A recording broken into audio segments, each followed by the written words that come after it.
Minisita Nabakooba hamwe na timu y'abisherukare okurwa mu kakiiko akarukurwana ensenguzo mu makago bwa president hamwe n'embuga nkuru z'ekitongore ky'abambega birukangirire endureegi omuri Kapapi. Eki kibiireho bwanyuma y'omunyishengero w'ishaza rya Kigorobya kandi owabiireho minisita w'enshonga z'abakozi David Karubanga okubamanyisa kw'abatuura b'ebyaro ebyalunga Wachi North, Kapapi Central, Wachi South na Kiryatete babiire nibabingwa kifuba omwitaka kandi n'amaju gaabo gakookibwa. Our security in Hoima district has been taken over by somebody who is a non-Ugandan but who claims to be more powerful than everybody.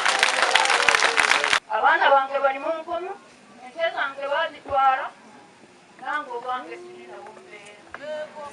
Chairman w'entebe ya kataano ahabwa district ya Hoima Kadri Kirungi najangwa entaro z'itaka nizeyongera omu kyanga eki. And the biggest problem of now we are having illegal evictions and whatever is the conflict and the confusion within police. I don't want to fear to say this, that you find the DPC is saying let us first investigate this matter and later on we take action. You find that the RPC comes and swings them, arrests them and puts them in different police stations. The people arrested are now 19 in number. From our area we have 10 people arrested. All those dubious activities, civil servants have to answer. Then the district security team, members of those, are going to write individually to the appointing authorities. If it's the RDC, Minister of Presidency.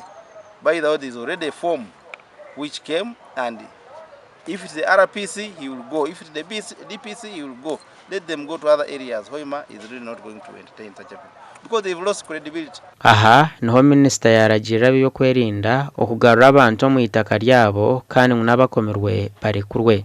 Njagala abantu bazibwe ku nyumba zaabwe yatezayokeddwa badde at least amanye nti poloti yange tuyingire mu kuteeseganya ng'abantu buli omu alina waali wetumumanyidde nti ono atudde wano.